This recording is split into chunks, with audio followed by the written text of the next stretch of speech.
No, solo moral.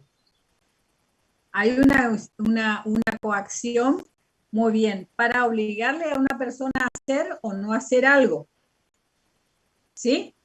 Sí, sí, Ejerciendo una coacción. ¿Cuál sería, por ejemplo, eh, Amenaza, profe, podría ser. no. Claro, pero tiene un fin económico.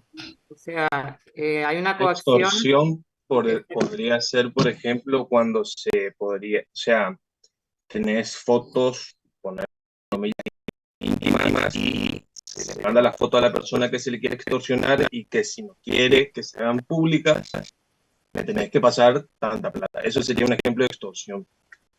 Eso sería, exactamente, eso sería una extorsión. Se le obliga. Siempre tiene que ser con fin pecuniario, profesor, así como dice. No bueno, ahí tenemos todo un tema, porque generalmente con un fin pecuniario, pero podría no serlo también. Claro, puede ser de documento, algún tipo de documento, alguna cosa que produzca algún efecto jurídico. Claro. O que se destruya, por ejemplo, hablando de documentos, que se destruya algún tipo de documento, por ejemplo. ¿Sí? O sea, se le obliga a hacer algo a las personas. Lo que sí tengan en cuenta es que nosotros estamos hablando de tipos delictivos separados, pero a veces las acciones se pueden dar tipos delictivos en forma conjunta. ¿Sí? Claro, es penal, pero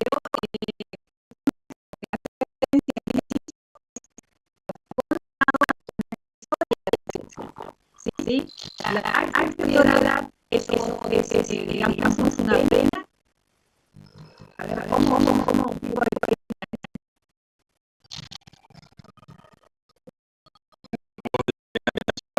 Ya en el caso de una sentencia firme, donde va a haber una prisión preventiva, digamos, y a su vez está la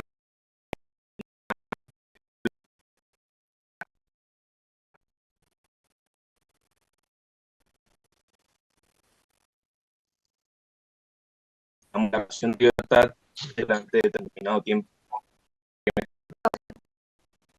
Exactamente, es una accesoria, o sea, que es una, digamos así, es una prohibición que impone el juez, como justamente lo dice su terminología, accesoria, ¿sí?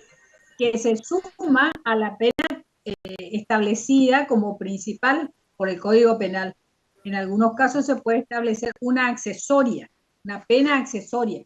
Por ejemplo, para ejercer evitar que sea a la medicina o algún cargo público, por ejemplo. ¿Está? Bueno, ¿qué otro hecho?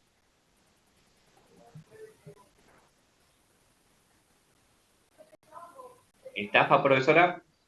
Estafa. ¿Cuál sería una estafa, por ejemplo? A ver, ¿cómo se comporta el estafador? Y a través de un engaño a otra persona sin experiencia, a través de una promesa, puede Muy bien. ser por la violación a la confianza, profesora. Por ejemplo, el estafador, a diferencia de la conducta extorsiva, acá hay un ardid, hay un engaño. Le hago otra vez la pregunta, ¿otra vez tiene que ser pecuniaria en ese caso? ¿La estafa? En este caso que nosotros, la estafa es de carácter pecuniario. La estafa es de carácter pecuniario porque lo que busca es, hay tipos de estafa, digamos así, pero en todas hay el ardid, ¿sí? En todas Es como un daño al patrimonio. es un daño al patrimonio. Es un daño al patrimonio. O sea, la víctima se ve damnificada pecuniariamente. Por el engaño digamos así, del delincuente, porque son delitos. ¿Sí? Bueno. Bien, ¿qué otra conducta artículo.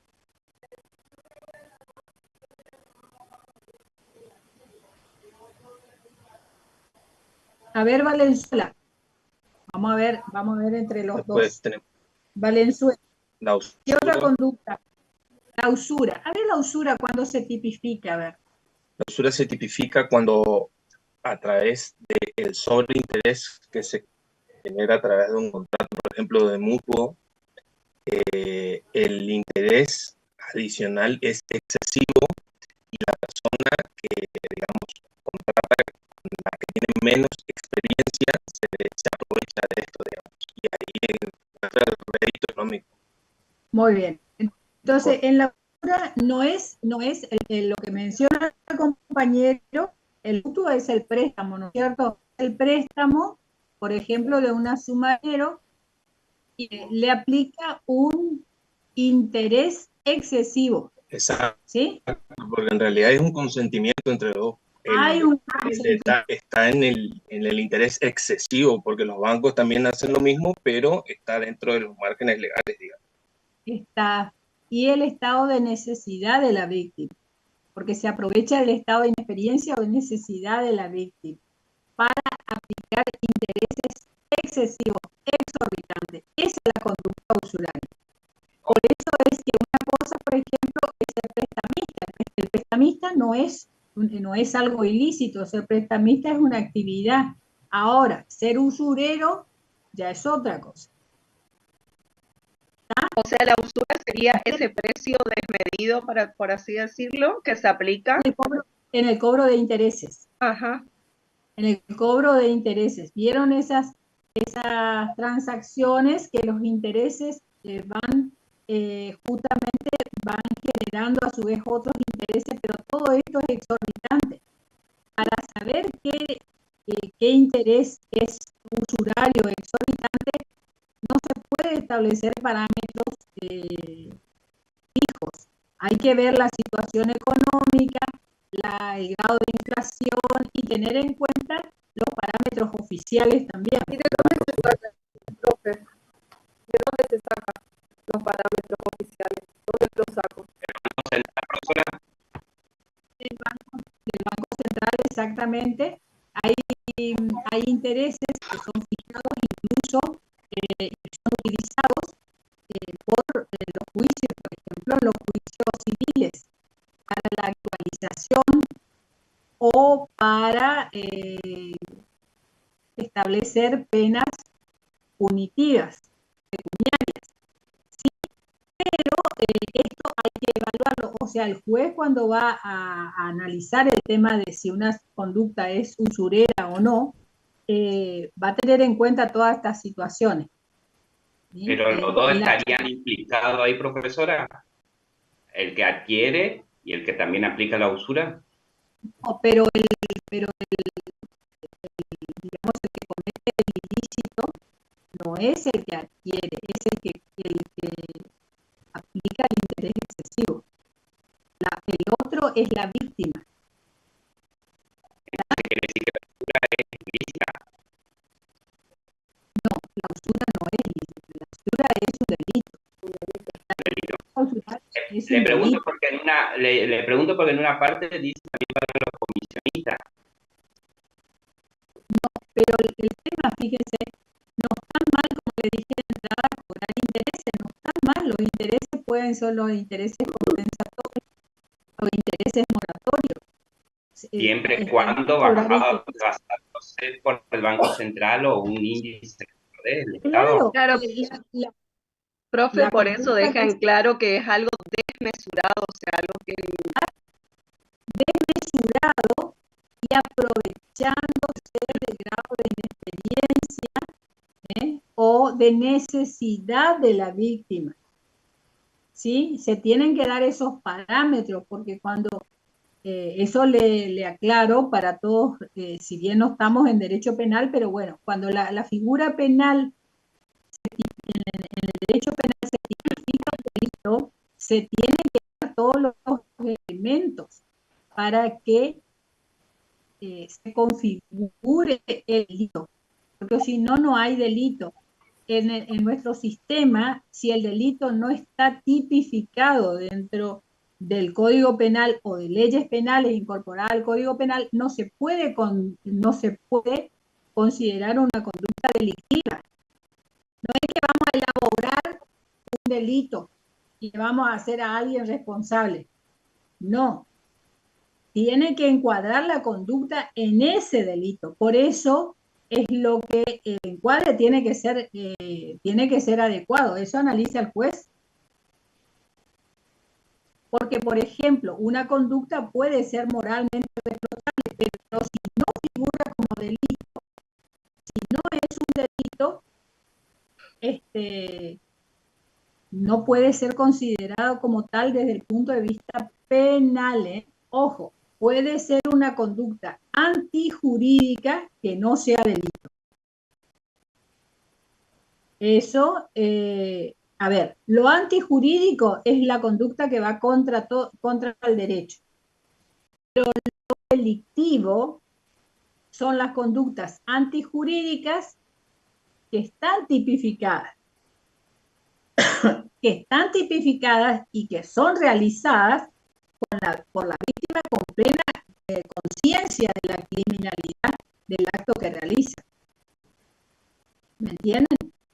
Por eso es que hay conductas que, si bien son antijurídicas, no son delictivas. Sería la típica persona, en ese caso sería la típica, sería conducta atípica en penal. Penalmente atípica, por supuesto. Pueden en otra categoría de antijuricidad, por ejemplo, ser contravenciones, pero no ser un delito.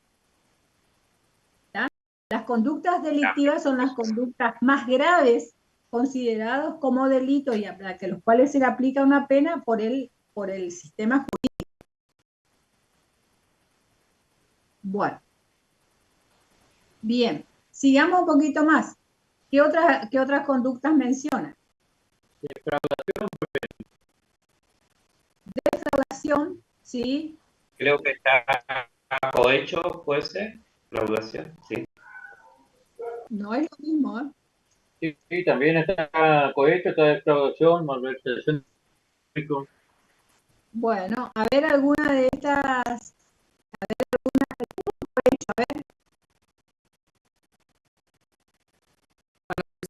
Un funcionario público es un delito contra la administración pública en realidad. Muy bien, porque justamente los delitos están ubicados en distintos, digamos, bajo distintos agrupados, de acuerdo al bien jurídico protegido, ¿no es cierto? Por eso son delitos, en este caso, contra la administración pública. El cohecho justamente se soborna, pero se soborna a un funcionario o un empleado público. Eso puede ser en una multa de tránsito, por ejemplo, pero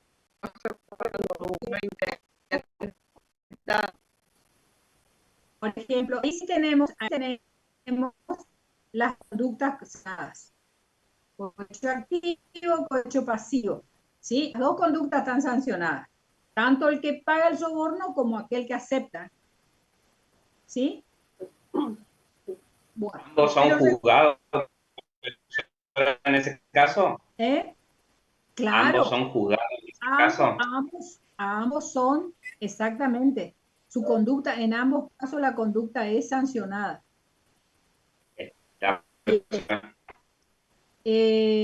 Ahora, justamente al funcionario se le puede aplicar una accesoria, porque justamente por ser empleado público, a lo mejor el juez le aplica una accesoria de, por ejemplo, inhabilitarlo para ejercer cargos públicos durante 10 años, por ejemplo.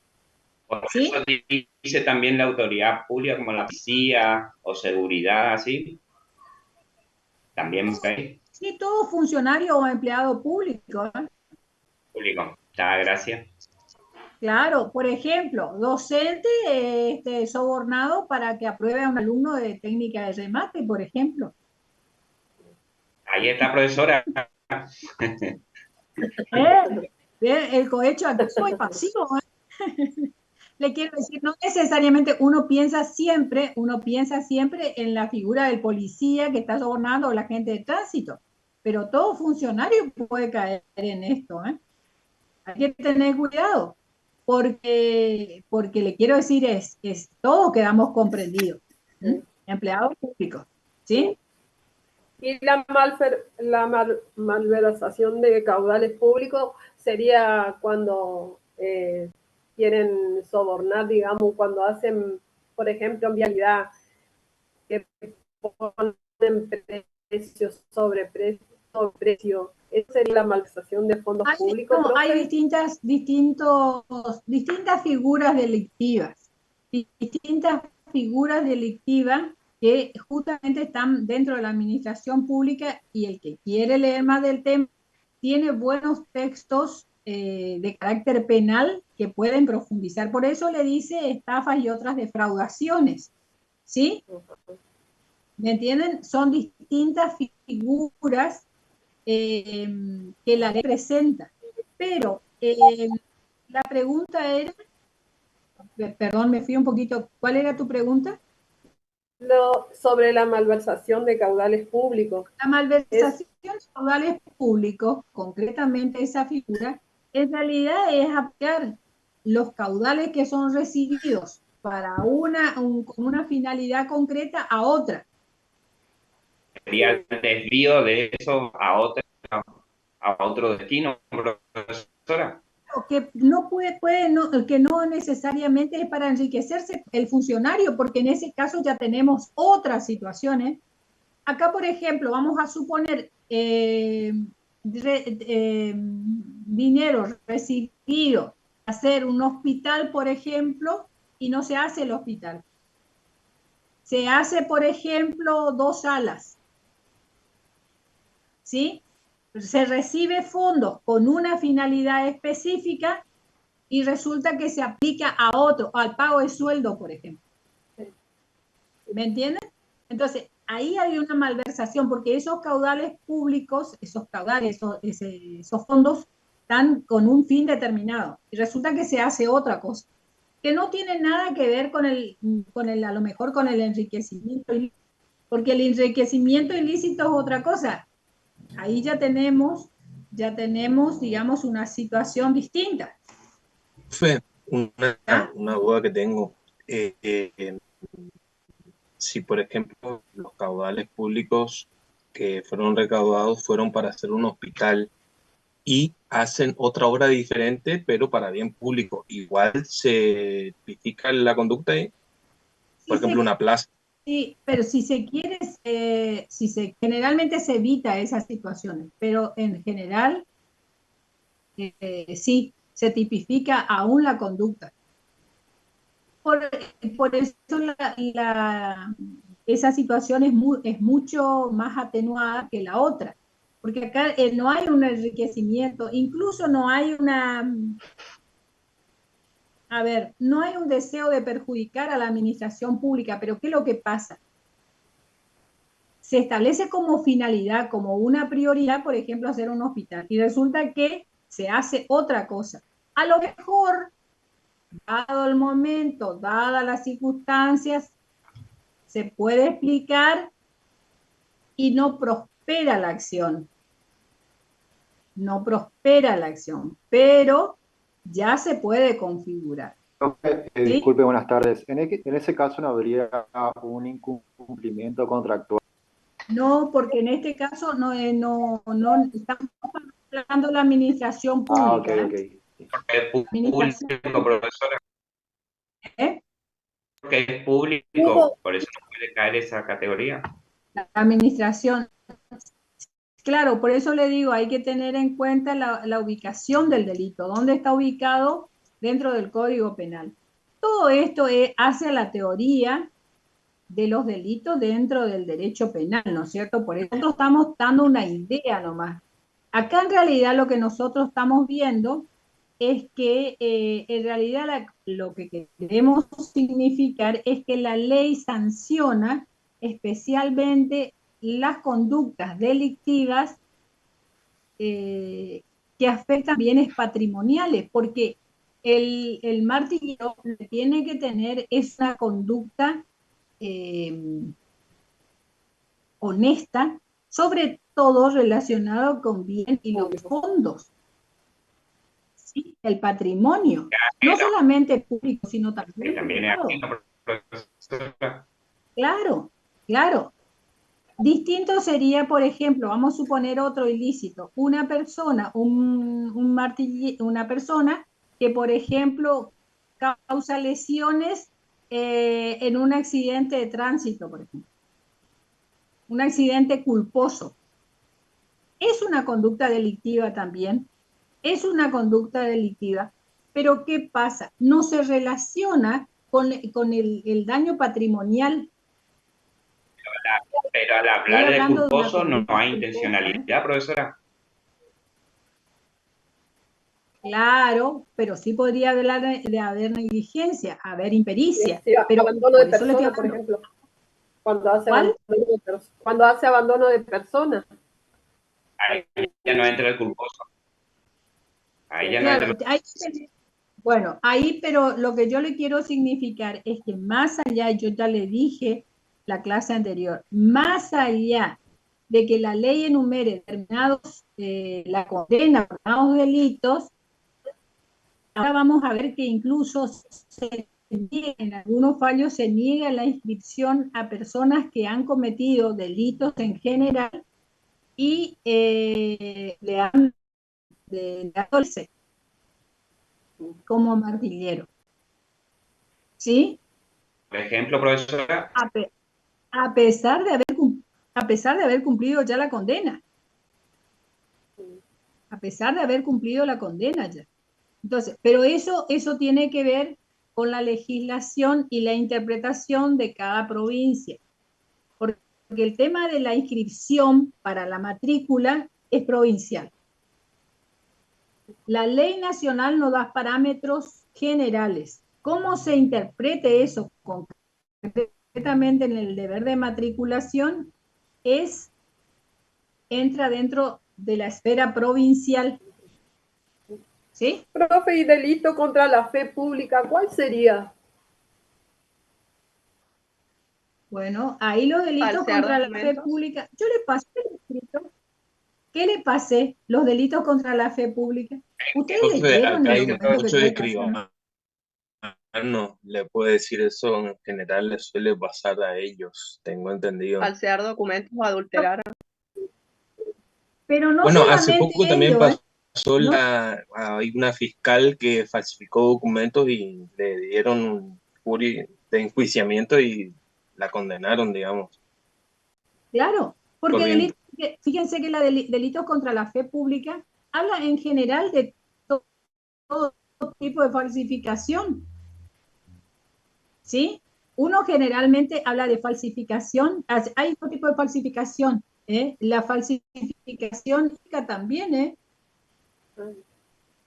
Delitos contra la fe pública. La falsificación ideológica es esa que uno anota, por ejemplo, un médico da un certificado de que está enfermo una persona que no lo está. Sí, cierto. El certificado en ese caso es verdadero, pero hay una falsificación ideológica. Existe, está certificando como cierto un hecho que no lo es. La sanción de También cada hagan dos, esa, profesora. Cuando hacen una historia clínica, también profe, cuando hacen, cuando hacen una historia clínica y no es lo real. certifica un funcionario, por ejemplo, que hace una certificación, un acta de constatación, por ejemplo, que se agrava, ¿no es cierto?, por el hecho de ser en instrumento público. Una falsificación de firma. Cuando está muerto y hacen un 08 y firma como falsifica y el escribano pone el sello y la firma. Todo tipo de Pasa, profesora, disculpe, pasa mucho con los terrenos que no tienen herederos. ¿Qué pasa ahí? Yo estoy en la parte del municipio que pagan los 1 o 2 años y lo venden como que si fuera. Hacen una prescriptiva, una. Tenemos muchísimo de eso. Claro, claro, pero ahí que, ¿dónde estaría dónde estaría la falsificación?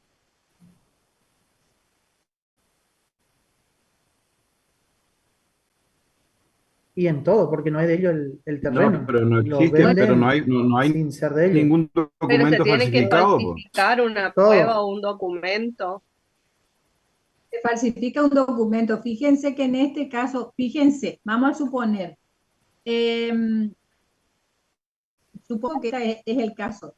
Vivo 2 años en un terreno, tomo la posesión del terreno, ¿sí?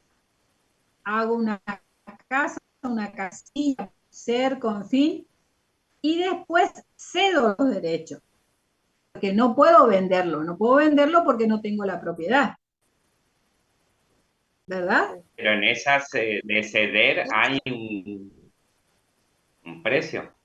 Sí, puede ser, la cesión puede ser onerosa, cedo, pero el término no es venta, es cesión de derechos, cedo los derechos posesorios. Pero al ceder los derechos posesorios lo hago bajo escritura pública, ¿sí? Pero fíjense que en este caso, habría que ver bien si se tipifica este derecho, porque la persona dice que es poseedor, pero en realidad no hay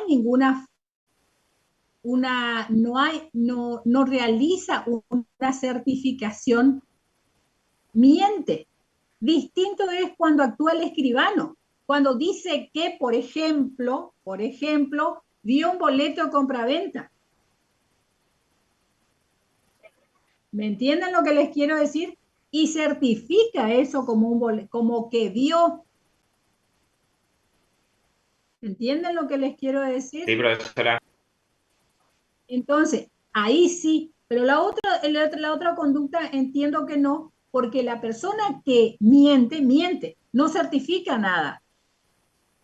Falta a la verdad, pero distinto es el que certifica algo o falsifica un documento. Por ejemplo, presenta un título, de martillero público, una fotocopia certificada y le cambió el nombre, por ejemplo. Era otro el ciudadano que se recibió y pongo el mío en una fotocopia. Ahí hay una ¿Sí? falsificación. Hay una falsificación y puede haber una connivencia, porque si encima un escribano certifica eso, sabiendo que es una falsificación, porque hay falsificaciones muy buenas, ¿no es cierto? Pueden no darse cuenta, en fin. Bueno. Entonces, hay una falsificación. Y en ese caso, Pero puede haber una Y en ese condición, puede caso, haber una ¿quién comete el delito? en el título. Perdón. y en ese caso es apartado el escribano, profe, le sacan la matrícula. Pasa que el escribano tiene que pedir el original, no la fotocopia siempre. A menos que el original también esté ¿Quién falsificado. comete el delito en ese caso? Ahí sí, si pide el original y aún así el escribano sabiendo que es falso certifica, ahí el escribano también comete delito. O debiendo Pero el escribano tiene que averiguar, hacer las averiguaciones, hacer un... No, el escribano un debe informe. pedir el original, tiene que tener a la vista para certificar una fotocopia. Bueno, por eso les digo, estamos poniendo ejemplos, ¿no es cierto?, más allá de la tarea del escribano. Por supuesto, y lo que yo quiero es que se le aclare la idea de delitos contra la fe pública. Es mucho más amplio que considerar solamente los delitos que puede cometer un escribano. A eso me refiero. Doctora, en ese caso, ¿sabe que estamos ante la tipificación de una falsedad ideológica en concurso ideal con estafa? Porque el escribano lo que tiene que hacer es requerir los informes al registro de la propiedad mueble para cotejar tomo, folio y año referido a lo que es el inmueble para individualizar. Esta se circunscribe a una circunstancia protocolar. Se puede hacer una cesión de derechos privados y elevarse a la misma protocolización. Bueno, yo creí que estábamos hablando de la Estamos otra hablando del situación, de título, la título de... falsificación. Pero está bien la aclaración. Es solamente ejemplo a título, digamos así, de ejemplificación, ¿sí? Pero está bien las aclaraciones que ustedes hacen porque todo lo que ustedes puedan comentar desde sus títulos universitarios que posean, en algunos casos yo sé que hay escribanos, hay abogados, debe haber a lo mejor otras profesiones, en algunos casos hemos tenido arquitectos, hemos tenido médicos también, o desde las funciones que cumplen, porque a lo mejor tienen empleos o funciones que los ponen así como Javier decía, desde la municipalidad, entonces están en contacto y está bien que lo señalen porque eso aclara para los compañeros, está bien, está muy bien que hagan eso. Por supuesto que si el escribano sabe o debe saber, porque tiene que hacer determinadas actividades, averiguaciones y no las hace, es una cosa, ¿sí? Ahora, puede haber que sea un título plenamente, a ver cómo se dice, un título que esté muy bien falsificado. Por ejemplo, y vieron que a veces se lleva a los escribanos para certificar una fotocopia, para presentar. Yo no sé si se acuerdan de esa persona que cometió el error de pedir un reconocimiento de haber y que no era abogada. ¿Se acuerdan que fue bastante renombrado el caso? Una persona que revalidó su título de abogada, le revalidaron el título de abogada, perfecto, pero resultó que no conforme con eso, pidió que se reconociera el título y estaba cumpliendo funciones en no sé qué organismo público nacional. Resulta que quiere el reconocimiento de título para aumentar sus haberes, empieza a averiguar y descubren de que no solamente, ¿No fue nuestra presidenta, profesora? ¿No fue qué? ¿La presidenta? No tenemos presidenta, tenemos presidente. Debe ser la expresidenta. La inclusión.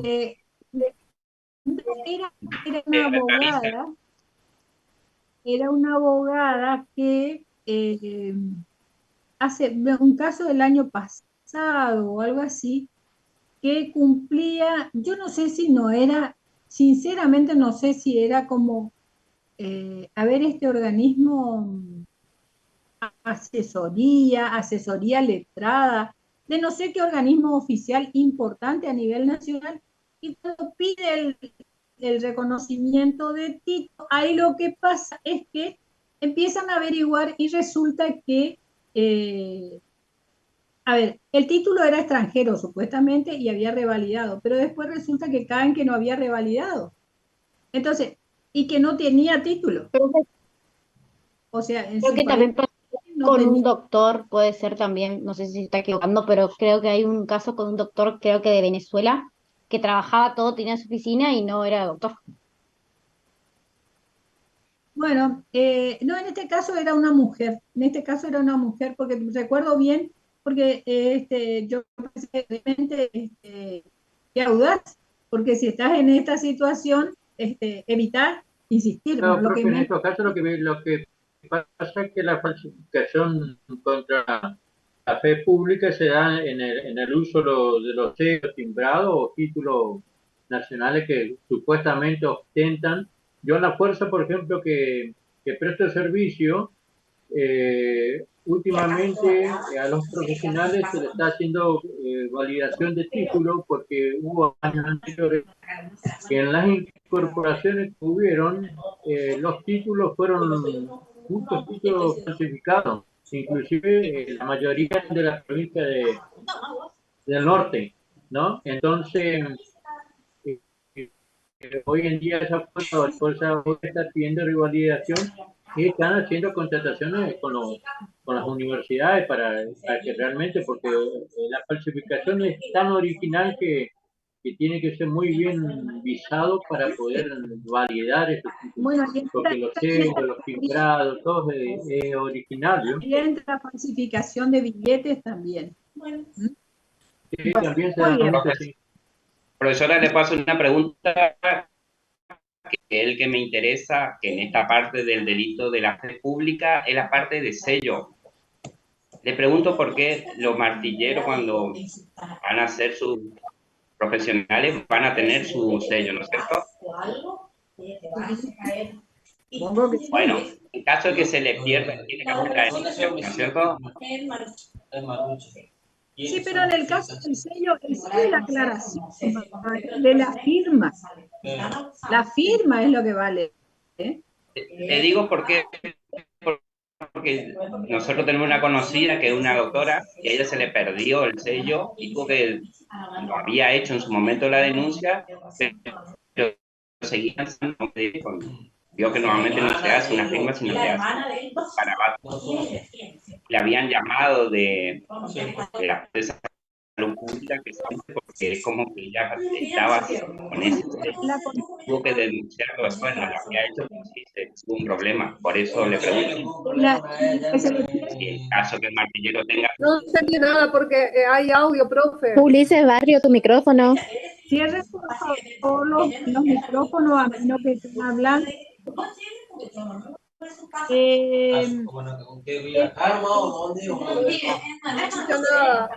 Usted le puede mutear. Sí, pero acá.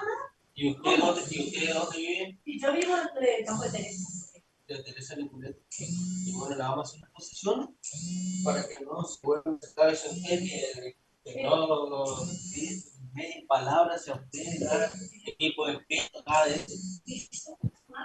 Ulises Barrio, por favor, por ahí nos escucha. Ojo con lo que decís, Ulises. Profe, está de guardia por lo que se escucha. Sé que está tomando una denuncia porque le estoy avisando y le llamo y me corta. Sé que está tomando una denuncia y está de guardia. Los abogados. ¿Qué le puede mutear, profesora? Estoy en eso.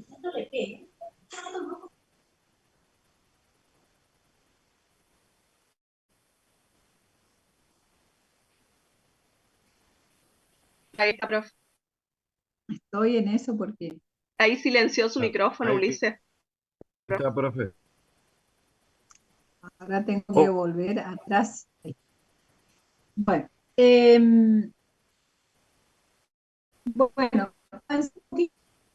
para no trabarnos demasiado en este tema, más allá de que después hablemos, pero para seguir un poquito. Bueno, también habíamos visto que pueden aplicar sanciones a las personas, a los martilleros ya, y ahí cancelarles la matrícula y en ese caso también estarían, digamos así, imposibilitados de ejercer como martilleros, ¿verdad?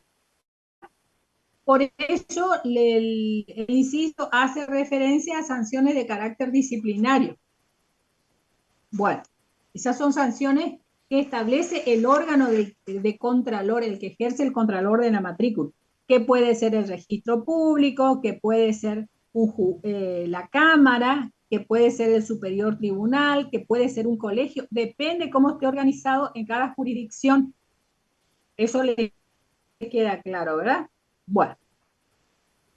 Ahora, vamos a ver, fíjense que la matriculación, hablando ya de la matriculación es una preguntita. ¿Lograron conseguir material o están en contacto con el material bibliográfico que les sugerí? ¿Consiguieron el libro de pie de casa o no?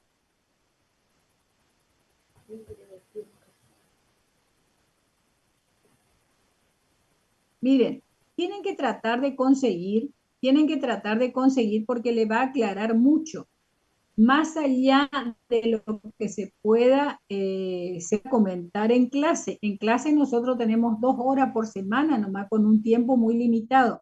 Entonces, para leer un poco más y profundizar, yo les sugiero que realmente traten de adquirir esta obra, ¿sí? O algún compañero que haya tenido. No les voy a decir que fotocopien, porque de ninguna manera les voy a decir que fotocopien, porque es un delito. Y yo sé que ustedes nunca han fotocopiado ningún texto, ¿me entienden? Es más, estoy segura que no van a hacer eso, pero por favor traten de conseguir la obra para estudiar. Sí, profe. ¿Sí? Profe, jamás fotocopiamos, por ¿Claro o favor. no? Bueno, me parece muy bien porque dicen, la obra dice no fotocopiar porque fotocopiar es un delito. Bueno, hablando de delito, no vamos a cometer nosotros ese No, delito, no vamos ¿verdad? a cometer el delito de gastar Bueno, tanta plata en una fotocopia. aunque he visto, les juro que he visto a algún abogado penalista en un debate con obras fotocopiadas y anilladas, así que bueno, pero bueno, eso ya... La economía, profe. No, doctora, y menos un abogado incapaz de hacer eso. Incapaz de hacer eso. No, de ninguna manera le puedo sugerir algo así, pero traten de por favor, de conseguir este pie de casa, porque es muy importante que ustedes vayan estudiando y leyendo, sobre todo, y para la vida profesional le va a servir también. Pie de casa, le dije, tiene una parte que es explicativa, que es doctrina, digamos, y le menciona algunos casos jurisprudenciales. ¿Está? Profesora, Bueno. yo tengo el PDF, lo paso al grupo. Exactamente, le estaba por decir, hay PDF que circulan en internet de algunas obras. Entonces, si es posible, bueno, perfecto. Ahora lo subo. Lo único, gracias. Lo único que les digo es que de la obra de 10 cosas que no tienen que leer, porque les en Mercosur, cuando habla de las provincias que no son las suyas, ustedes no, eso no lean, no es necesario. Bueno, vamos a la matriculación, ¿sí? Bien. ¿Han averiguado cuáles son los requisitos para matricularse? Brevemente, a ver. Primero, la matriculación es la primera obligación que tienen como martilleros. Nosotros vamos a ver obligaciones antes, durante y posteriores al remate. Así lo dice pie de casa, obligaciones previas al remate, y yo les pasé en el programita analítico que les pasé, les separé así. ¿Se acuerdan? Obligaciones antes del remate, durante el remate y después del remate, ¿verdad? Bueno, la primera obligación que tiene el martillero es matricularse. ¿Sí? ¿Es una obligación o no? Para ejercer, sí. Muy bien. Para ejercer hay que matricularse. Muy bien. Para ejercer hay que matricularse. Si no voy a ejercer, no es necesario que me matricule. Puedo tener mi título y puedo, por mí, el título, porque en realidad estoy haciendo otra actividad más lucrativa y no necesito ejercer la profesión, o heredé alguna fortuna, ¿sí? O invertí en criptomonedas y estoy realmente en eso, o estoy jugando póker por internet, qué sé yo, alguna otra actividad lícita, pero no necesito ejercer como martillero. Entonces, en ese caso no me matriculo, no hay problema. El tema es cuando voy a ejercer. Cuando voy a ejercer necesito matricular. Sí o sí me matriculo. Otra cosita, el título de corredor, en el caso de ustedes van a tener los dos, pero en el caso de que tengan título de corredor únicamente no les sirve para hacer martillero. ¿Sí? Para hacer remate tienen que ser martilleros. Para hacer corredores tienen que ser corredores. Un título no supera al otro para el ejercicio de la profesión. Pero en este caso tenemos los dos, profe. En este caso tienen los dos, y en Corrientes, por ejemplo, hay un registro para martillero, hay un registro para corredores y hay un registro para martilleros corredores. habilitaron porque la UNE da ese título. Entonces, inscribir, pagan el arancel, van a averiguar bien para la próxima, por favor, qué requisitos tienen que presentar para inscribirse. ¿Alguno averiguó ya o no? Según la ley de martilleros, poseer certificado provisto en el inciso C del artículo 1, acreditar buena conducta, constituir domicilio en la jurisdicción que corresponda a su inscripción, constituir una garantía real o personal a la orden del organismo que tiene a su cargo el control de la matrícula, cuya clase y monto serán determinados por este con carácter general. Bueno, esos requisitos que señala la ley nacional, está muy bien que lo mencionen, en cada provincia, en cada jurisdicción, se señalan con detalle cuáles son esos documentos que hay que presentar. ¿Está? Por ejemplo,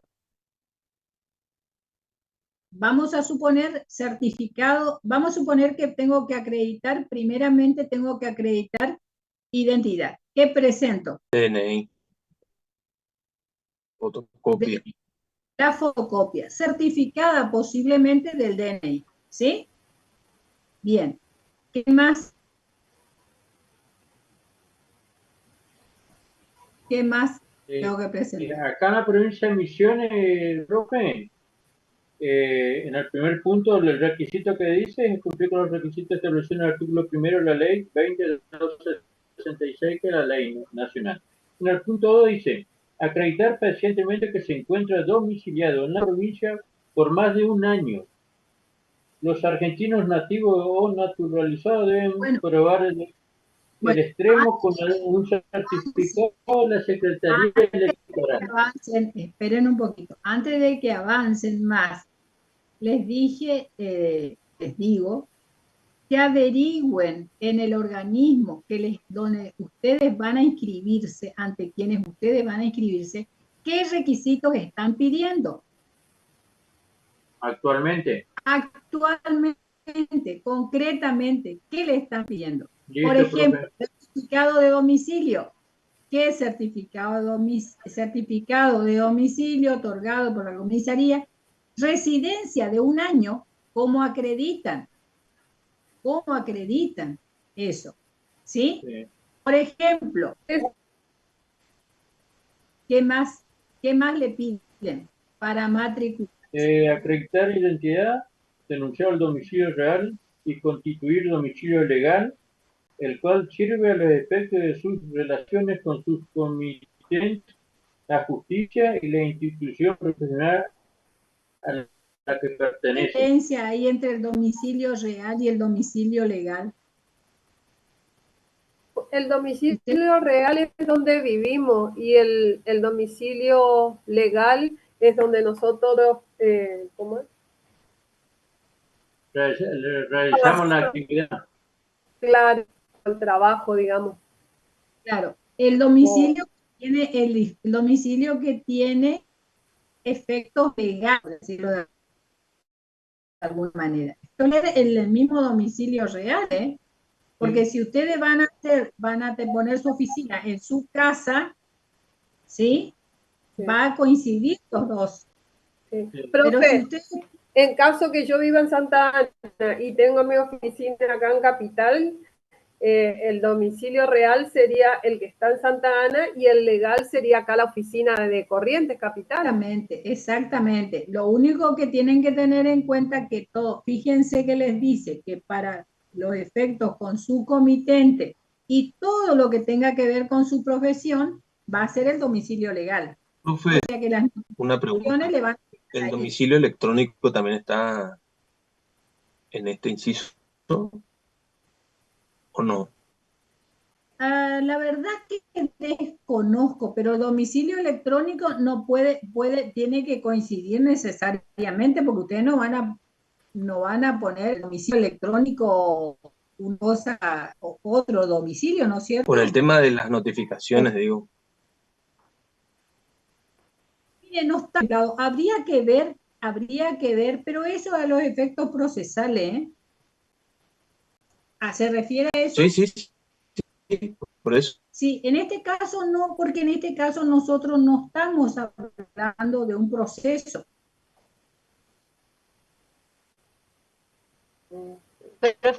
¿Entienden o no? Pero en el caso de una subasta, digo. No. El caso de la subasta es otra cosa. El domicilio procesal es otra cosa, ¿eh? El domicilio procesal es el domicilio que se constituye en un proceso. ¿Está? Sí, sí. Esto es otro tipo, es otra situación. Acá menciona el domicilio legal y el procedimiento que acepte el, vamos a suponer, una nueva metodología y que acepte el colegio o el organismo que lleve la matrícula, bueno, habría que verse, porque ahora vieron todo lo digital, se está innovando. Pero en este caso no, ¿eh? Lo que pide el real y el legal nomás. A lo sumo le van a pedir que constituya un correo electrónico. Un correo electrónico. Sobre todo porque la vinculación ustedes básicamente de su domicilio es para sus comitentes. ¿Está? También a los efectos del control del colegio, porque el colegio, ¿qué va a hacer? Le puede inspeccionar. Puede inspeccionarle, puede llegar al domicilio e inspeccionarle porque tiene esa facultad. Ahí estaría ¿Está? que inspeccionan los libros, profesora. Inspecciona los libros, por ejemplo. Sí, perfecto. Podría ser eso. Bueno. Profe, yo Bien. actualmente me encuentro en Chubut y estuve mirando la página para matricularme en la escuela de martilleros de acá y me piden sí 2 años como de domicilio en Chubut. Bueno, sí. El tema es cómo te piden que acredite esos 2 años. Creo que me decía por policía y DNI también como acreditado en DNI. El cambio registrado, que tengas el cambio registrado en el documento. Sí. Porque en algunos casos lo que se acredita es, por ejemplo, con 2 testigos. Además de tener el domicilio, por ejemplo, el domicilio ya en el documento. Pero en el domicilio del documento el cambio puede haberse hecho dentro de hace 15 días. Actualmente vieron que los documentos se hacen muy rápido. Entonces, lo interesante es ver cómo acreditan esa residencia, cómo les pide el colegio que acredite. ¿Cuándo se exige residencia? Porque generalmente la residencia se le pide a los corredores. Pero si le pide a los martilleros también, tienen que ver cómo acreditar. Por eso le estoy diciendo, fíjense que la ley nacional establece un parámetro amplio, pero ¿cómo se lleva eso a la práctica? Establece la reglamentación local. Y el trámite también puede variar. El trámite varía porque, por ejemplo, una cosa es cuál es el trámite, por ejemplo, en el Chaco, y otra cosa es cómo es el trámite en Corrientes. En el trámite en Corrientes es mucho más simple porque se hace todo frente al colegio. En cambio, en el Chaco, se inicia en el colegio, pero tiene que pasar al ámbito judicial y ahí ordena la inscripción. Bueno, ese tipo de mecanismo puede diferir en otras jurisdicciones.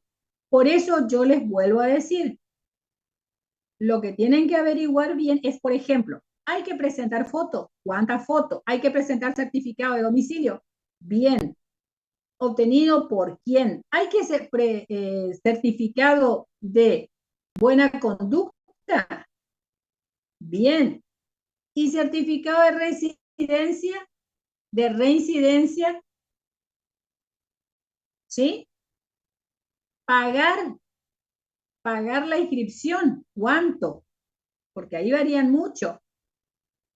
Después dice, ¿sí? ¿Qué más dice la ley? Ustedes dijeron algo interesante también. ¿Qué tienen que prestar? Una garantía, profesora. Una garantía. Fíjense que le dice, una garantía real o personal. Una garantía real significa dar en garantía un bien que puede ser o un bien, una casa, un auto, o puede ser dinero. Y después dice, o una garantía personal. ¿Ustedes saben a qué se refiere ahí? Que alguien nos salga de padrino con un abogado escribano, ¿puede ser eso? ¿O no? Bueno, la figura es, no hay que le sale el padrino le sale en el casamiento. Acá lo que le hace es Bueno, le me tengo que casar por eso, profesora. el bautismo. Me voy a Del casar. bautismo y de confirmación. Y no estamos hablando del padrino de, ¿cómo es que se llama el actor este? ¿El padrino? En este caso sería como garante de la otra persona. Un garante, un fiador. El No contrato me es salía el la palabra, contrato, un fiador. es un fiador, es un contrato de fianza, el que van a tener esta persona que le va a salir de fiador, que a veces se pide que tenga la profesión de martillero o corredor, o sea, que sean 2 martilleros, por ejemplo, generalmente son 2, que ya estén registrados, o a veces le piden que sean profesionales, o a veces le piden que sean con personas solventes nomás. Por eso les vuelvo a decir, ustedes tienen que ver qué requisitos concretamente les piden. Y si les permiten, por ejemplo, o que presten 2 fiadores o una fianza real, o solamente les pide uno de estos y establece cuál. ¿Me explico o no? Sí, cómo no. Sí, profe. Una de las cosas ¿La que... fianza estamos hablando de un depósito, profesora? No, No, la fianza no es ningún depósito. Si ustedes hacen un depósito, ya están haciendo una caución real. Real quiere decir ya tienen una cosa. La palabra real viene la palabra res, que significa cosa. Si ustedes están entregando dinero o están entregando algún bien poniendo en garantía, como una casa, por ejemplo, es una caución real. Y una caución personal o una fianza, una garantía, pues la ley habla de garantía. Personal es cuando pone a 1 o 2 o más personas que le van a garantizar de que usted va a pagar. Y si usted no paga, van a pagar ellos. ¿Sí? El conocido como garante vulgarmente. El garante se llama fiador. ¿Y por qué la palabra fiador? Porque viene la palabra fide, que significa confianza, fe. Le tienen confianza, por eso es lo que le van a salir de fiador. Y la diferencia está que estas personas lo afianzan con todo su patrimonio. Ellos no ponen un bien en garantía, les salen como fiadores, ellos haciéndose responsables con su patrimonio. Por eso el tema de la garantía es bastante embromado. Profe, eso se daría en los contratos, por ejemplo, de alquileres, cuando te piden ahora, por ejemplo, para alquilar un departamento, te piden 2 garantes y así. Y bueno, el garante y el fiador. El garante es el fiador, ¿no?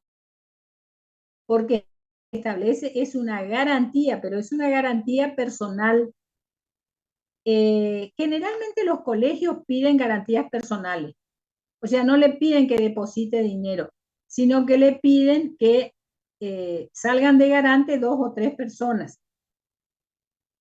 ¿Sí? Creo que también hay que renovar cada tanto la garantía, profesora, o el fiador. Exactamente, eso estaba por decir, porque si la garantía tiene un término, antes de que se venza la garantía, ustedes lo que no se pueden es quedar sin garantía, ¿Por qué? Porque esa garantía tiene una finalidad que la ley establece. Esa garantía, ¿qué va a garantizar? El mal. Va a garantizar. ¿Qué va a garantizar? Y el daño que podamos causarle a un cliente. Muy bien, un daño puede ser ante una demanda de daños y perjuicios. Las multas que el colegio le imponga también van a ser garantizadas. Y el pago que ustedes no hagan de la colegiatura, por ejemplo. O sea, eso ¿Todo va eso a cubre esa estar, garantía, profesora? todo eso tiene que cubrir la garantía, ¿sí? O sea, tiene esa finalidad. Por supuesto que la garantía está establecida con un límite, generalmente dinerario. Un límite temporal y dinerario también.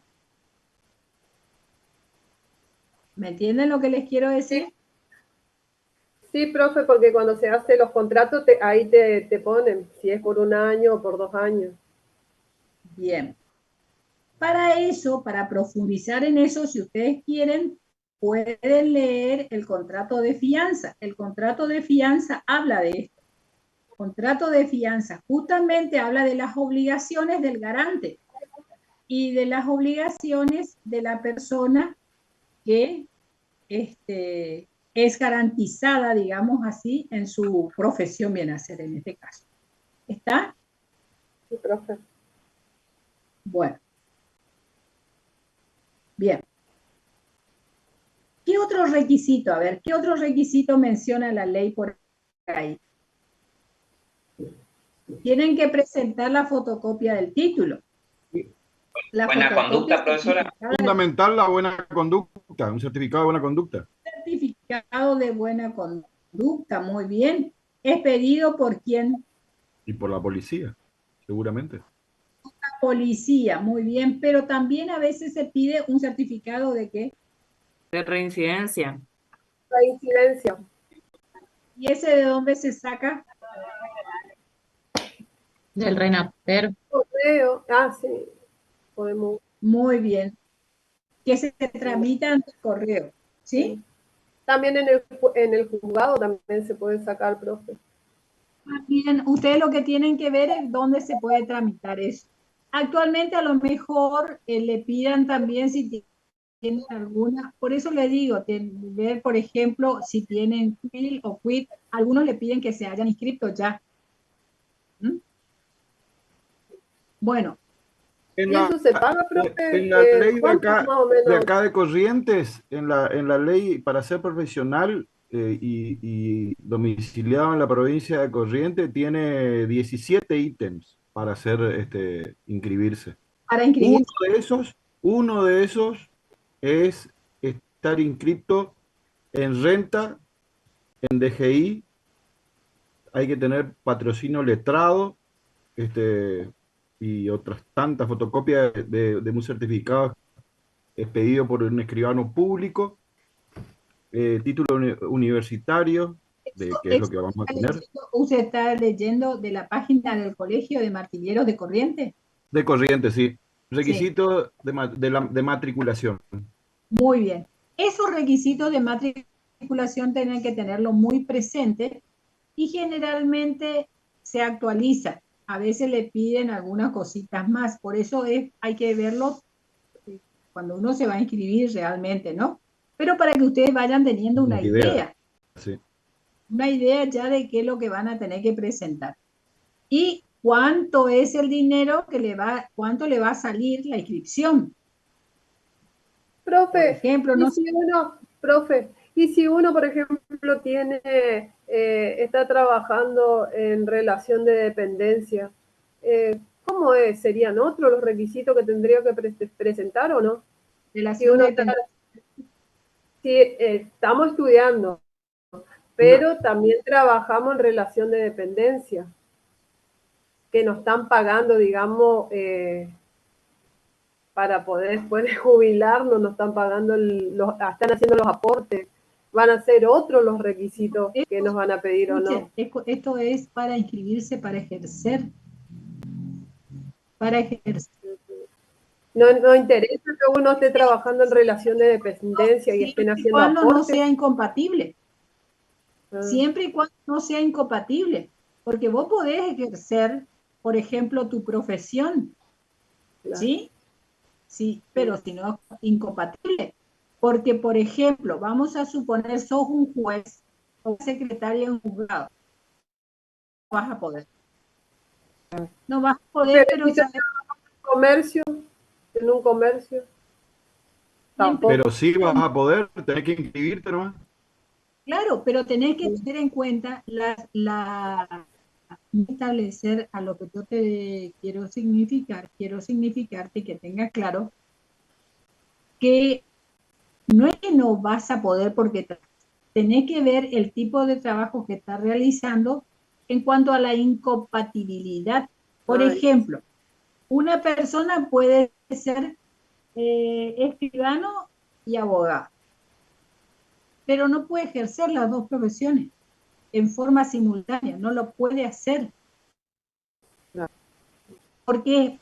Porque está inhabilitado para hacer llevar a cabo esa profesión, por ejemplo.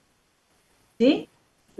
Bueno, entonces ustedes tienen que ver, cuando van a actuar, hay incompatibilidad. Entonces, hay incompatibilidad.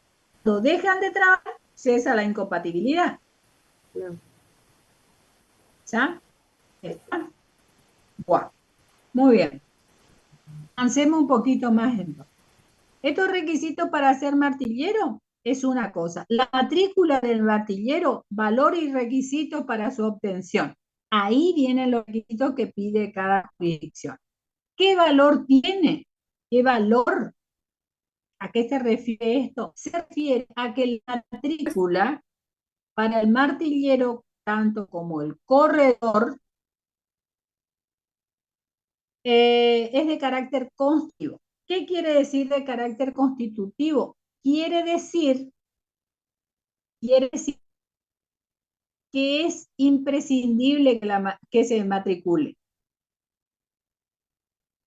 que hace al carácter de martillero mismo. Y Pie decía, no es lo mismo que la matrícula del comerciante. Y menciona el artículo del Código de Comercio como era antes. Lo que pasa es que el comerciante, en el sistema anterior y en el actual, podía inscribirse en la matrícula de comerciante, pero no era imprescindible que lo hiciera. Traía ciertos beneficios. Entonces se decía que la matrícula para el comerciante no era constitutiva, pero para el martillero y para el corredor es constitutiva. Quiere decir, forma parte del carácter de martillero o corredor. Sí o sí se tiene que inscribir.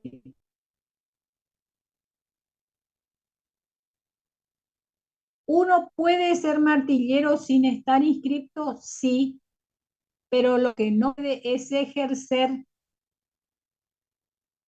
Ustedes pueden ser martilleros y corredores porque obtuvieron el título, pero lo que no pueden es ejercer.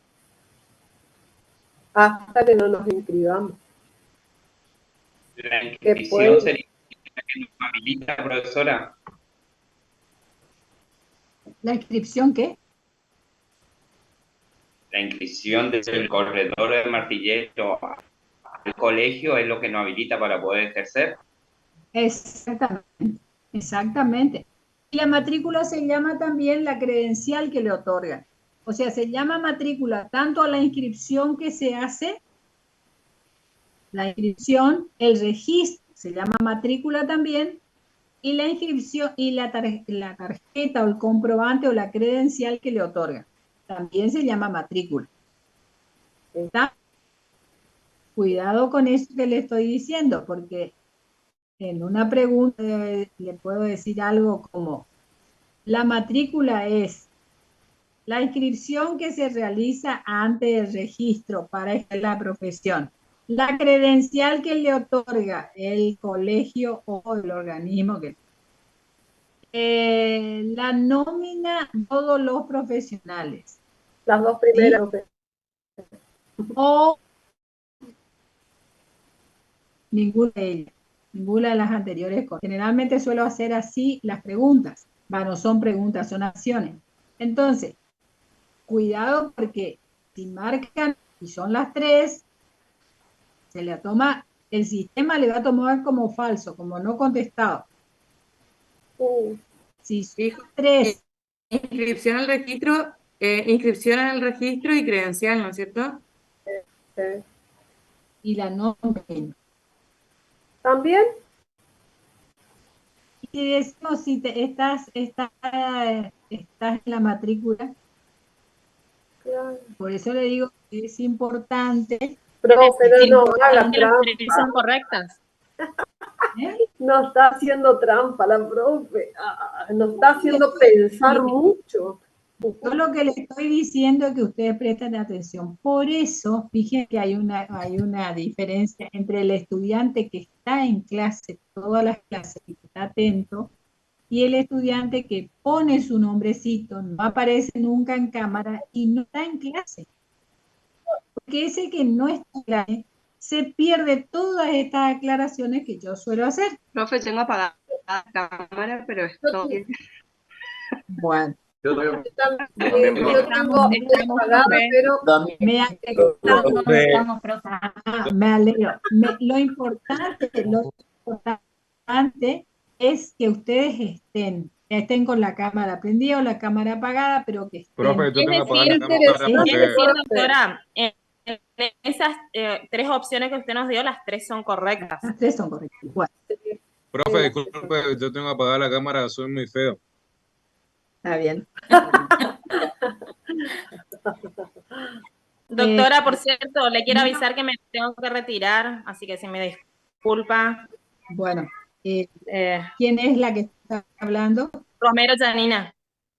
Bueno, está por bien. el tema de la asistencia o... Está bien. En una Bueno, oportunidad la pregunta fue así. Para ser martillero se requiere constituir una garantía real y personal. ¿Verdadero o falso? Falso.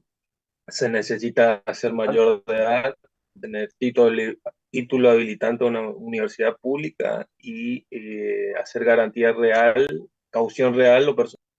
O personal. Fíjense que la diferencia ahí estaba en una letra, pero cambia el sentido. Claro.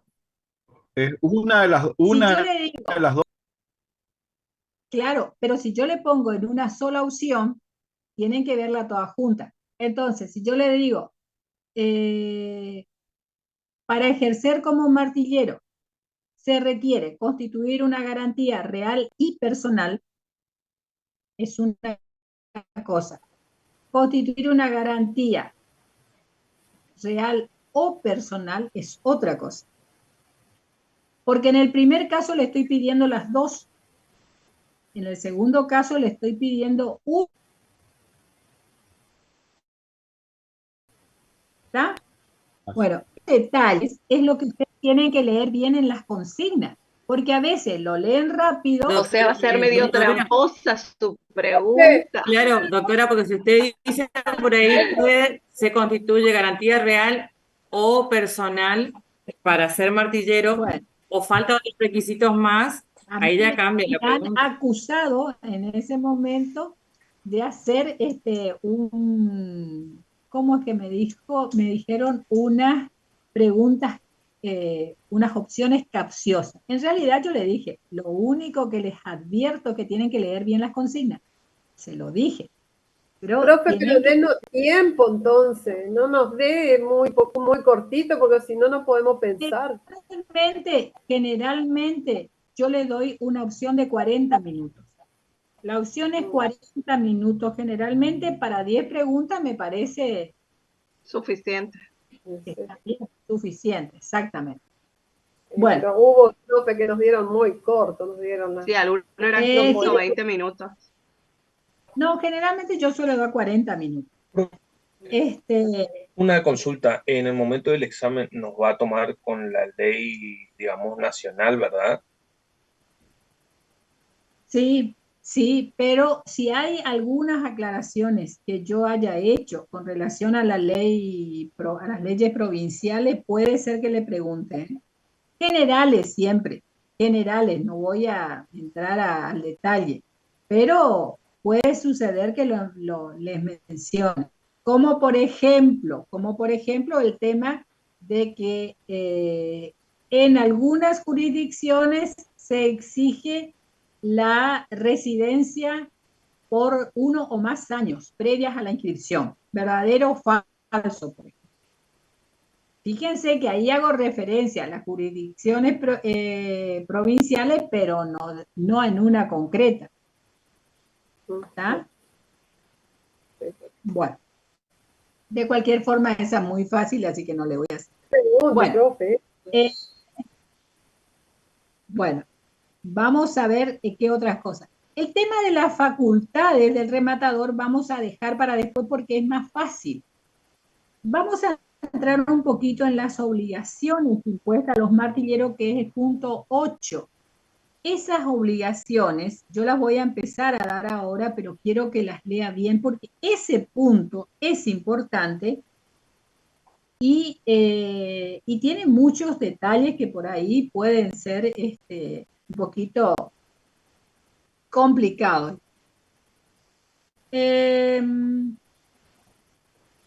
Vieron que dice obligaciones impuestas a los martilleros previa al acto de remate.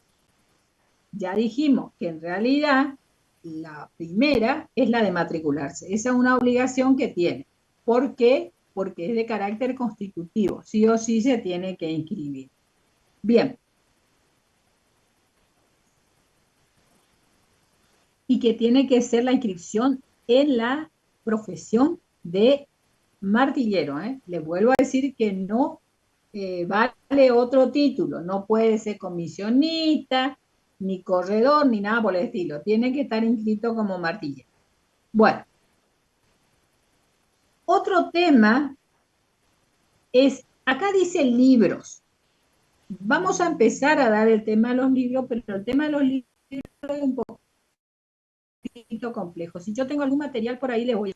Pero quiero que me escuchen. Miren, los libros de los martilleros, la ley ya menciona algunos libros que los martilleros sí o sí tienen que llevar. ¿Sí? El libro diario de entrada, el libro diario de salida y el libro diario de cuentas, el libro cuentas de gestión. Bien. Menciona 3 libros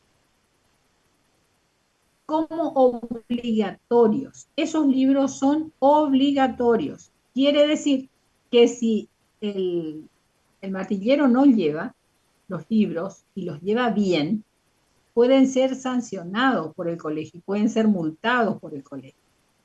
Bien. Estos libros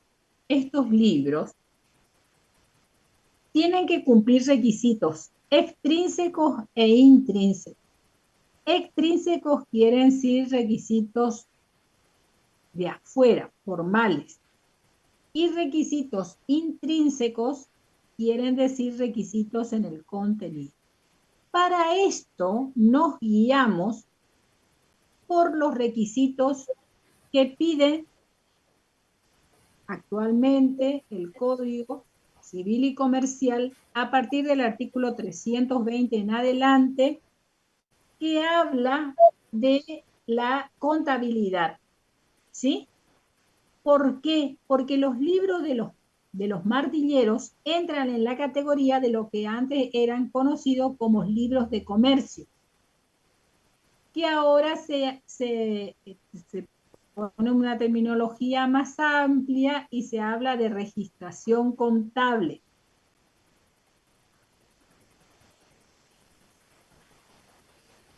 Bueno, ¿qué requisitos? Después vamos a ver que pueden no ser los únicos libros que lleve.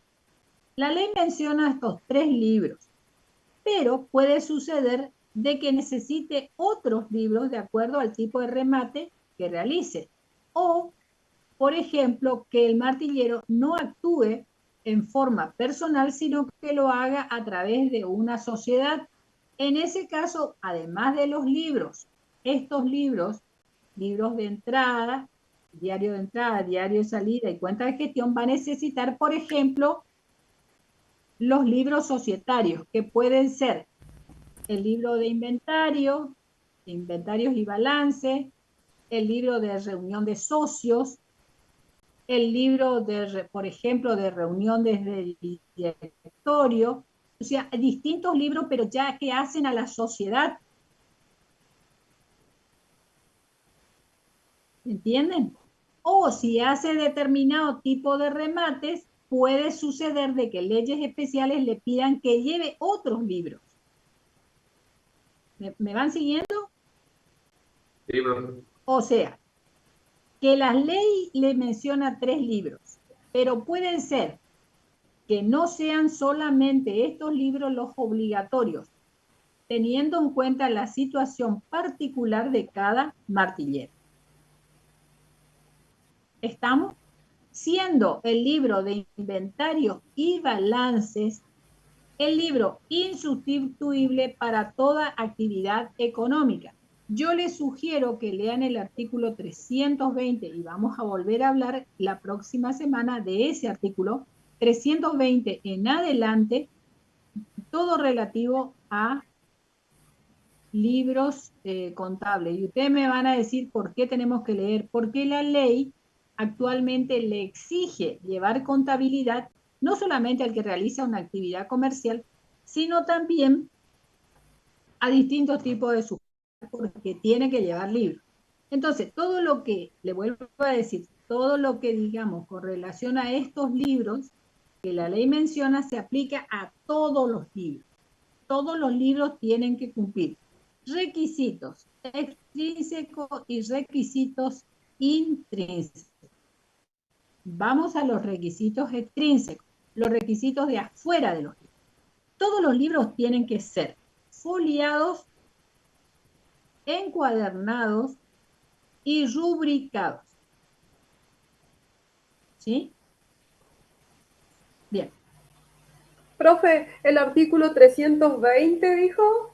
320 en adelante del Código Civil y Comercial. Procesal, no, entonces. Código Procesal, Civil y Comercial. No, el Código Civil Código y Civil. Comercial. En el artículo 323 están los requisitos. Bueno. Profesora, entonces tiene que llevar un folio,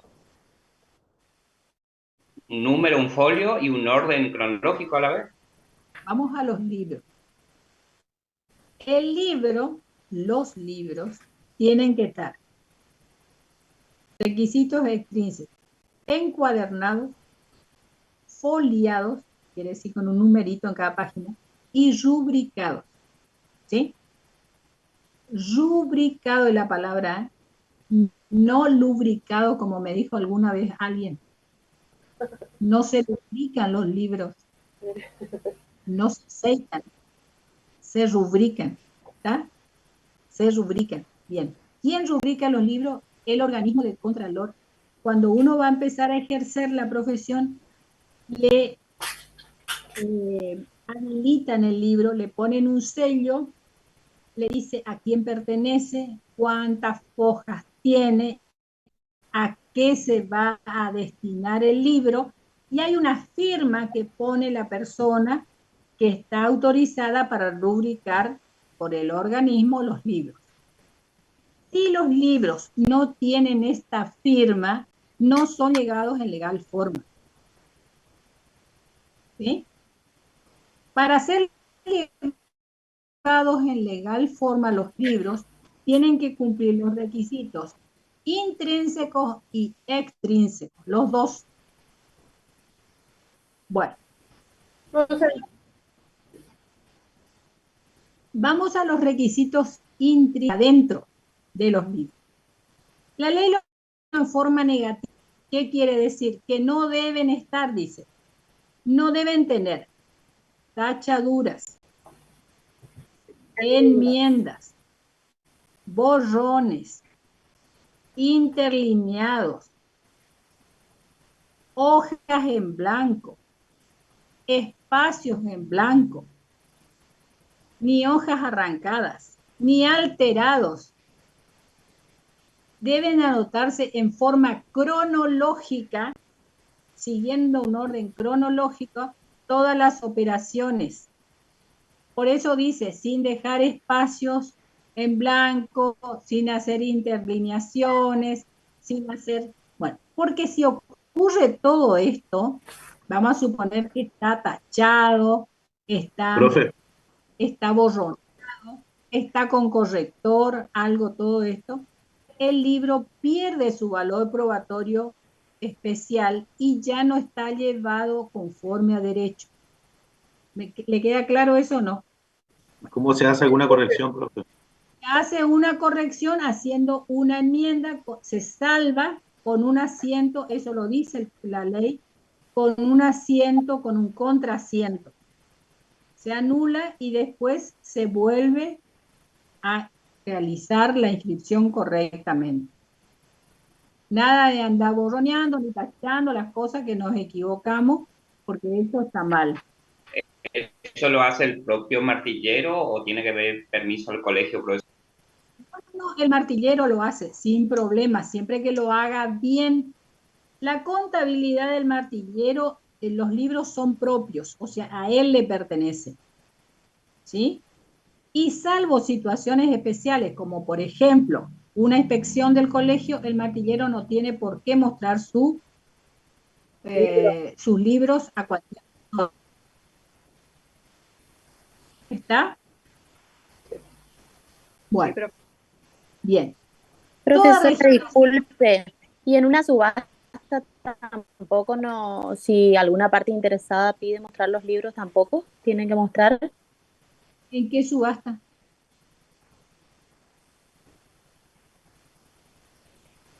Miren, escúchenme bien primero. Nosotros vamos a seguir un orden. Primero, yo le estoy diciendo los requisitos. El tema de los libros tiene varias aristas. Es un tema, como le dije, importante y complejo. Hasta ahora estamos yendo de lo más simple a lo más complejo. ¿Está? Estamos viendo cuáles son los requisitos extrínsecos, cuáles son los requisitos intrínsecos para llevar los libros en legal forma, o sea, llevar adecuadamente los libros. Bien, la ley le señala, la ley de martillero le señala que debe inscribirse en el libro diario de entradas, en el libro diario de salida y el libro de cuenta de gestión. Tienen que estudiar bien eso, porque yo no sé por qué le cuesta tanto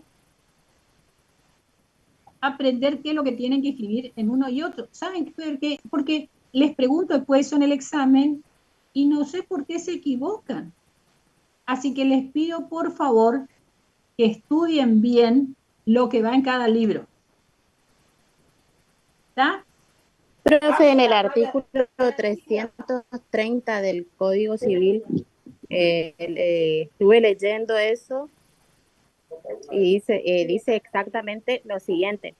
El artículo 330 del Código Civil y Comercial de la Nación establece que tendrán valor probatorio para acreditar el pago y cumplimiento de las obligaciones contraídas en la subasta. Y más abajo dice, además, cualquier parte interesada en la subasta podrá requerir la exhibición de los libros correspondientes para verificar su contenido. Por eso fue mi pregunta. Pero yo les dije que vamos a ver eso, pero dentro de un rato, porque todavía no sabemos pues, cómo vamos a llevar los libros. Vamos a llevar primero los libros. Disculpe. Eso se refiere a otro tema que se llama eficacia probatoria y que es bastante complicado. Sí. Está bien, la relación que usted hizo está bien de quién le puede pedir, pero eso yo no le quiero decir todavía, porque eso ya, ahí ya estamos en una situación de conflicto. Podemos estar en una situación de conflicto con el comitente o entre el comitente y la otra parte, y ahí ya estamos en un conflicto. Pero para que ustedes no se conflictúen demasiado, estoy yendo despacito. ¿Está? Sí, profe. Sí, profe. Por eso les digo que lean bien para la próxima clase, lean bien, porque justamente al ir leyendo, ustedes se le van a ir clarificando algunas cosas y se van a surgir algunas dudas. Entonces, esas dudas que a usted le surjan, usted anota, ¿sí? Claro, la clase siguiente, ¿está? Bueno, ¿les quedó claro entonces los requisitos?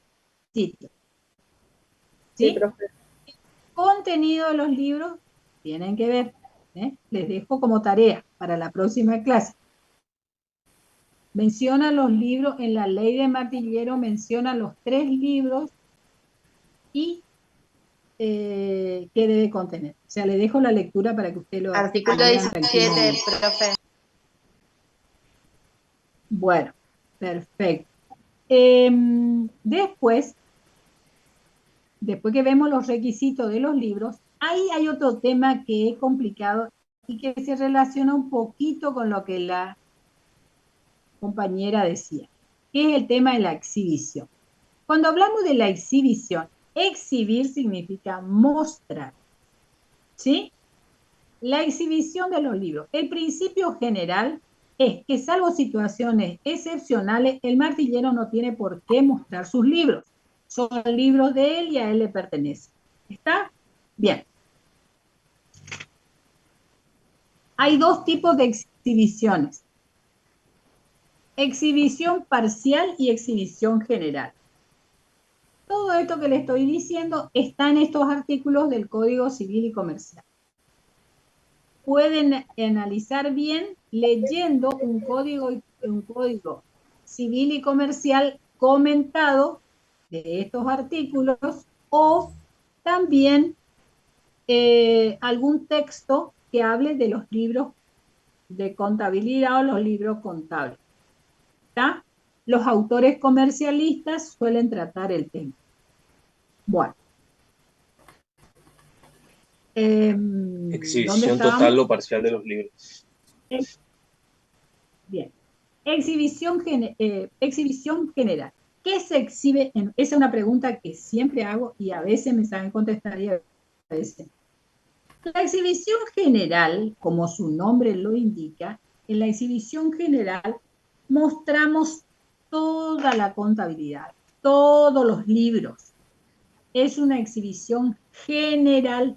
No mostramos todo un libro, mostramos toda la contabilidad. Se da en casos excepcionales y solamente a determinadas personas en situaciones especiales, como por ejemplo, la ley menciona varias.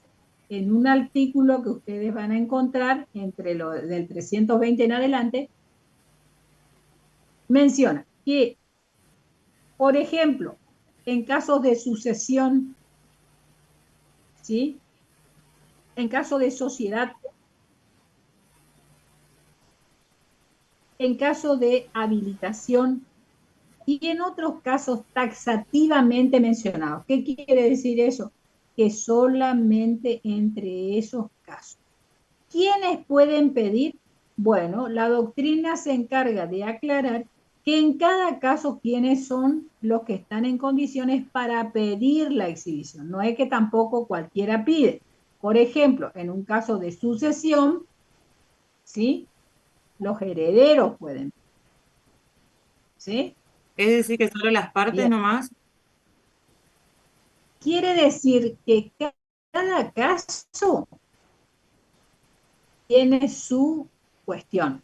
Nosotros no vamos a estudiar en detalle porque excede eso, pero es bueno que ustedes sepan que todo esto está tratado y bastante por la doctrina. La doctrina quiere decir los especialistas que estudian esta materia. Bueno. Entonces, esa es la exhibición parcial. Para la general, todos los libros, todos los comprobantes que respaldan los libros, porque los libros, ¿qué pasa? Los libros no solamente es el libro en sí, la anotación que yo tengo, sino a veces está acompañado de los comprobantes que yo tengo que guardar. Los libros se guardan por 10 años 10 años la obligación para conservar los libros, desde la última anotación. Entonces, tengo que guardar tanto la contabilidad, el libro en sí, como los comprobantes respaldatorios de eso. Bueno.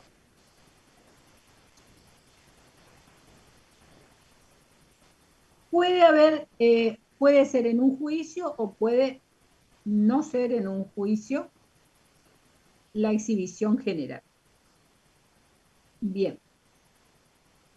La exhibición parcial, que es el otro tipo de exhibición, fíjense lo que voy a decir. En la exhibición parcial se exhiben todos los libros que tengan relación con un pleito. O sea, todas las anotaciones que tengan relación con la situación que se está ventilando en el pleito, en el juicio, en un juicio. Pero no quiere decir que voy a mirar solo un libro. Quiere decir que voy a mirar todas las anotaciones en los distintos libros que se relacionan con un determinado pleito, una determinada cuestión. ¿Estamos hasta ahí? ¿Saben por qué le aclaro bien esto? Porque a veces le pongo esto, por ejemplo. En una exhibición general se exhibe todos los libros, todo un libro relacionado con el pleito, todos los libros relacionados con el pleito. Entonces, ese tipo de cosas solamente pueden contestar bien si ustedes estudian y tienen bien claro el tema. Pero basta prestar un poco de atención.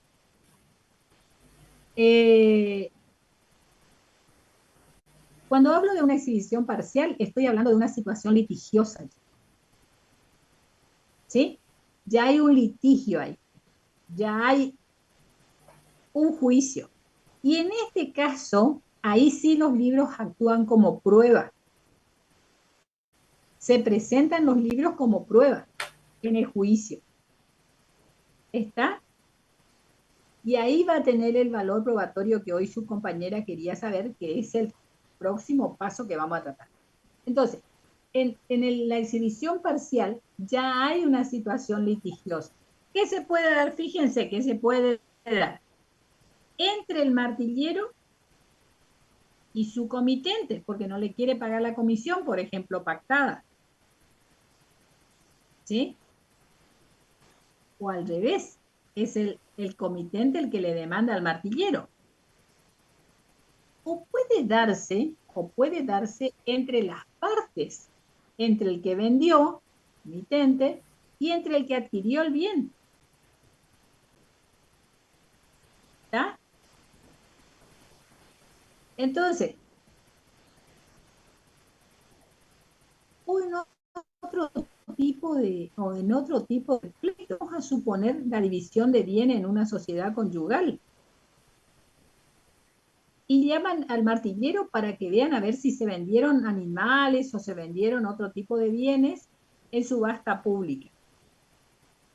Fíjense que en este caso el martillero no actuó directamente, y a lo mejor actuó el martillero del legitimado, ¿sí? De su comitente, pero el comitente está en un pleito, ni siquiera con el adquirente del bien, a lo mejor está en el pleito con la ex esposa. ¿Entienden lo que les voy a decir? Es otro tipo de pleito. O con algún empleado, no sabemos con qué tipo, pero hay algo ya, y alguien está pidiendo que se exhiban los libros y que se vean especialmente las anotaciones que están relacionadas con el pleito que se está ventilando. ¿Está? ¿Me van siguiendo o no? Sí, profe. Sí, profe. Bueno. Y profe, disculpe, usted disculpe que le moleste, usted va a tomar asistencia porque a las 9 me tengo que retirar por eso. Bueno, le voy a tomar asistencia. Y aprovecho para decirle que por favor estudien todo el tema de los libros. Lean bien en profundidad todos los artículos. Todos los artículos. Y vamos a hablar de las obligaciones impuestas a los martilleros previas al acto de remate, pero sería muy lindo que ustedes estudien también, porque entonces a mí se me alivia en cuanto a la explicación por tiempo. Ustedes ya me van haciendo las preguntas y quieren decir que ya leyeron el tema, ¿entienden? Aunque no lo estudien, pero por lo menos que lo hayan leído.